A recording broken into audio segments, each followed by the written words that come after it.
तो देखिए, कल मैंने आपसे एक प्रश्न पूछा था, कौन सा वाद्य यंत्र आधे कटे नारियल की कटोरी पर खाल मढ़कर बनाया जाता है। तो देखिए, इसका आंसर क्या हो जाएगा अपने, आधे कटे नारियल की कटोरी पर अपने खाल मढ़कर अपने रावण हत्था वाद्य यंत्र बनाया जाता है। तो ऑप्शन ए जिसने भी कमेंट किया था एकदम करेक्ट आंसर है, रावण हत्था हो जाएगा इसका करेक्ट आंसर।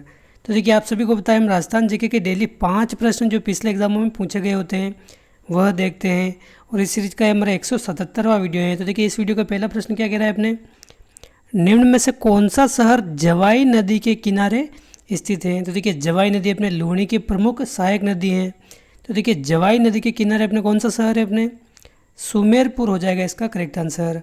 और देखिए, सुमेरपुर में ही अपने जवाई बांध बना हुआ है, आपने पढ़ा होगा जवाई बांध, जिसको मारवाड़ का अमृत सरोवर के नाम से भी जाना जाता है। तो देखिए, सुमेरपुर अपने जवाई नदी के किनारे है, तो ऑप्शन बी हो जाएगा इसका करेक्ट आंसर। और देखिए, बालोतरा अपने लूणी नदी के किनारे है, और ये जो जवाई नदी है इसी लूणी नदी की सहायक नदी है। बालोतरा के बाद अगर लूणी नदी की बात करें तो इसका लूणी नदी का जल क्या हो जाता है, खारा हो जाता है, इसलिए अपने इस लूणी नदी को आधी खारी व आधी मीठी पानी की नदी कहा जाता है। तो देखिए, अपने सुमेरपुर इसका आंसर हो जाएगा, ऑप्शन बी करेक्ट आंसर है। अगला प्रश्न है, जोधपुर के किस शासक को अकबर ने सवाई राजा की उपाधि प्रदान की थी। तो देखिए, जोधपुर के अपने राव सूर सिंह को अपने अकबर द्वारा सवाई राजा की उपाधि दी गई थी। तो ऑप्शन सी हो जाएगा इसका करेक्ट आंसर।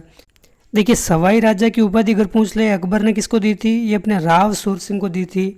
और एक और प्रश्न पूछा जाता है, जहांगीर ने अपने जोधपुर के किस शासक को अपने दल थम्बन की उपाधि दी थी। तो देखिए, दल थम्बन की उपाधि अपने जहांगीर ने किसको दी थी, अपने गज सिंह को दी थी।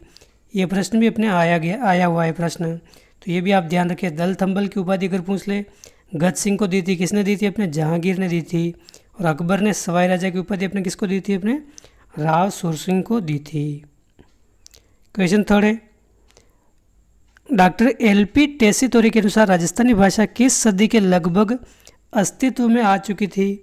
तो देखिए, एल.पी. टेसीतोरी के अनुसार अगर बात करें तो 12वीं सदी तक अपने राजस्थानी भाषा अस्तित्व में आ चुकी थी। अपने कनिष्ठ अभियंता एग्जाम जो अपने 2020 में हुआ था, इसमें पूछा गया प्रश्न है ये। तो इसका आंसर क्या हो जाएगा, अपने ऑप्शन ए हो जाएगा करेक्ट आंसर। अगला प्रश्न है, सिद्धमुख नौहर सिंचाई परियोजना को किस नदी का अतिरिक्त पानी प्राप्त होता है। तो देखिए, सिद्धमुख नौहर सिंचाई परियोजना, इसको अपने रावी व व्यास नदियों का अतिरिक्त पानी प्राप्त होता है। तो ऑप्शन ए इसका करेक्ट आंसर है। और अपने ये मुख्य रूप से इसका अगर लाभान्वित जिला देखें तो हनुमानगढ़ व चूरू, ये अपने ये 2 जिले इससे मुख्य रूप से लाभान्वित है। हनुमानगढ़ की अपने बादरा तहसील व नौहर तहसील इससे लाभान्वित है। तो आप ध्यान रखें, ये 2 जिले इससे लाभान्वित हैं। और इसको अपने राजीव गांधी परियोजना के नाम से भी जानते हैं, राजीव गांधी नौहर परियोजना के नाम से भी अपने इसको जाना जाता है, अपने सिद्धमुख नौहर सिंचाई परियोजना को। अगला प्रश्न है, मारवाड़ का अणबिंदिया मोती किसे कहते हैं।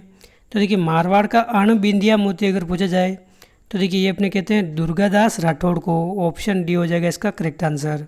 देखिए, दुर्गादास राठौड़ के भी कई सारे उपनाम हैं, जैसे अपने चंद्रसेन को मारवाड़ का प्रताप कहते हैं, भूला बिसरा राजा कहते हैं। उसी प्रकार दुर्गादास राठौड़ को अपने मारवाड़ का अणबिंदिया आ जाए, या फिर मारवाड़ का एक तरह से आ जाए मारवाड़ का गेरीबाल्डी, मारवाड़ का गेरीबाल्डी आ जाए, गेरीबाल्डी, ये भी किसे कहते हैं, अपने दुर्गादास राठौड़ को कहते हैं। और कर्नल टोड ने इनको अपने राठौड़ों का यूलिसियस कहा है। राठौड़ों का अगर यूलिसियस पूछ ले, किसने कहा है, अपने कर्नल जेम्स टोड ने किसको कहा है, अपने दुर्गादास राठौड़ को कहा है। ये भी आपको ध्यान रखना है। ऑप्शन आपने डी हो जाएगा इसका करेक्ट आंसर। और देखिए, एक सिंपल से प्रश्न का आंसर आप सभी को कमेंट करके बताना है, ये हम पहले भी कई बार डिस्कस कर चुके हैं। तो राजस्थान की प्रथम महिला कौन है जिन्हें राजस्थान के मंत्रिमंडल में स्थान मिला था, यानी कि राजस्थान की प्रथम महिला मंत्री कौन है, ये आप सभी को कमेंट करके बताना है। और पिछले वीडियो भी आपने नहीं देखे तो वो भी आप जाकर देख सकते हैं।